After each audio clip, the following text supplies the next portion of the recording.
பெண்களுக்கு வன்கொடுமை நடந்துதான் இருக்குது. இதோ போன வாரம் பாத்தீங்கன்னா 8 பேர் சேர்ந்து ஒரு பொண்ணை கற்பழிச்சுக்கிறானுங்க. 6 வயசு போற குழந்தையோட ட்ரெஸ்ல என்ன இருக்குது? இவ்வளவு நடந்துட்டு இருக்குது. இதெல்லாம் கேட்கறதுக்கு ஆள் இருக்கா? இதெல்லாம் நான் எங்க போய் சொல்ல முடியும்? எங்க போய் நிக்க முடியும்? எந்தனா ஒரு ஆட்சி சரி பண்ணுச்சா? ஏன் இதே ரோட்ல தானே சிஎம் போறாரு. இதே ரோட்ல தானே அமைச்சருங்க போறாங்க. இதே ரோட்ல தானே எல்லாரும் போறாங்க. அவங்க கண்ணுக்கு தெரியலையா? எல்பிஜி தட்டுப்பாடு வந்து ஆட்டோங்க லைன்ல நிக்க தெரியலையா? இதெல்லாம் 1000 குற்றச்சாட்டு வைக்கலாம். அதே தப்பை ஏடிஎம்கேவும் செஞ்சிருக்குது. ஏடிஎம்கே ஆட்சியிலும் நடந்தது தான். எதுலயும் ஏடிஎம்கே ஆட்சியில நடக்காம கிடையாது. ஏடிஎம்கே நிறைய விஷயங்கள் நடந்திருக்கு. டிஎம்கேலயும் நிறைய விஷயங்கள் நடந்திருக்கு. இவங்க ஆப்போசிட் பேசிட்டு தான் இருப்பாங்க, பழகிட்டு தான் இருப்பாங்க. ஆனா மேலோகத்துல அவங்க பாட்டுன்னு அவங்க வேலையை பார்த்துனாங்க. பெண்களுக்கு ஹிஜாப் பிரச்சனை வந்துச்சு. என்ஆர்ஐ சட்டம் இந்த மாதிரி சட்டங்கள் கொண்டு வந்தாங்க. ஹிஜாப் முத்தலாக் சட்டத்தை கொண்டு வந்தாங்க. முத்தலாக் சட்டம் இஸ்லாமு மோஸ்ட்லி ஆப்போசிட்டா நிறைய விஷயம் நடந்துச்சு. ஆனா இஸ்லாமுக்கு ஒத்துழைப்பா இருக்கான்னு சொல்றாங்க. ஆனா இஸ்லாம் ஒத்துழைப்பா இந்த மாதிரி எனக்கும் தெரியல.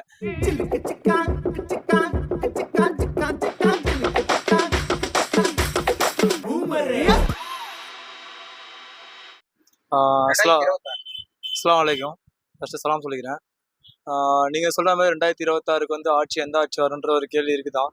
பட் என்னை பொறுத்த வரைக்கும் புதுசா வரவங்களுக்கு வாய்ப்பு கொடுத்தா நல்லா இருக்கும்னு தான் என்னுடைய தோணு. ஏன்னா இருக்கிறவங்க எல்லாரும் அவங்கவுங்க வராங்க.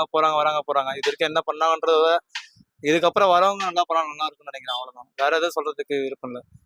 இது வரைக்கும் பெண்கள் நிறைய நடந்துட்டு இருக்குல்ல, கஞ்சா போதை ஊழல் நிறைய நடந்துட்டு இருக்கு. இதெல்லாம் மாறணும்னா நீங்க யாரை தேர்ந்தெடுப்பீங்க?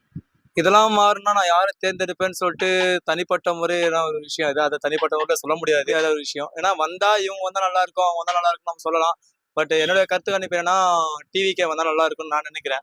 அவ்வளவுதான். என்னுடைய கருத்து கணிப்பு பொறுத்த வரைக்கும் டிவிக்கே வந்தா நல்லா இருக்கும்னு நான் நினைக்கலாம். அவ்வளவுதான். ஆனா என்ன நடக்குன்றது யாருக்கும் சொல்ல முடியாதுல்ல ஒரு விஷயம்.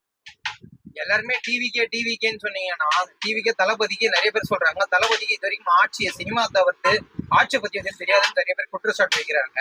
அது இல்லாம தளபதி வந்தா ஒரு புதுசா வழி திறக்கும் அப்படின்னு சில பேர் சொல்றாங்க. உங்களுடைய கருத்து என்னவா இருக்கும்? இது வரைக்கும் இருந்தவங்க மட்டும் என்ன வழி கொடுத்தாங்க? ஆல்ரெடி இருக்கிற பெண்களுக்கு வன்கொடுமை நடந்துதான் இருக்குது. இதோ போன வாரம் பாத்தீங்கன்னா 8 பேர் சேர்ந்து ஒரு பொண்ணை கற்பழிச்சுக்கிறானுங்க. 6 வயசு போற குழந்தையோட ட்ரெஸ்ல என்ன இருக்குது?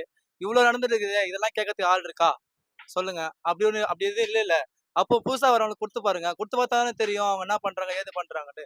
கொடுக்காம ஒருத்தவங்க மேல தேவையில்லாத பழியும் பொறுமைப்பட ஒருத்தன் ஸ்கூல் ஸ்டாண்டர்ட் வரானா அவனுக்கு வாய்ப்பு கொடுத்தாதான் தெரியும். ஓடுறவனுக்கு ஓட விட்டாதான் தெரியும். ஓட விடாம எப்படி தெரியும் அவனுக்கு?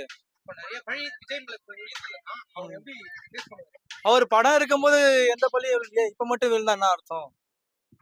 படம் இருக்கும்போது நிறைய பழி விழுந்துருக்கலாம். படம் நடிக்கும் போது எந்த பழியுமே இல்லை. ஒருத்தர் அரசியலுக்கு வந்தவர் தான் இந்த பழி விழணும்னு அவருக்கு அவசியமே இல்லையே.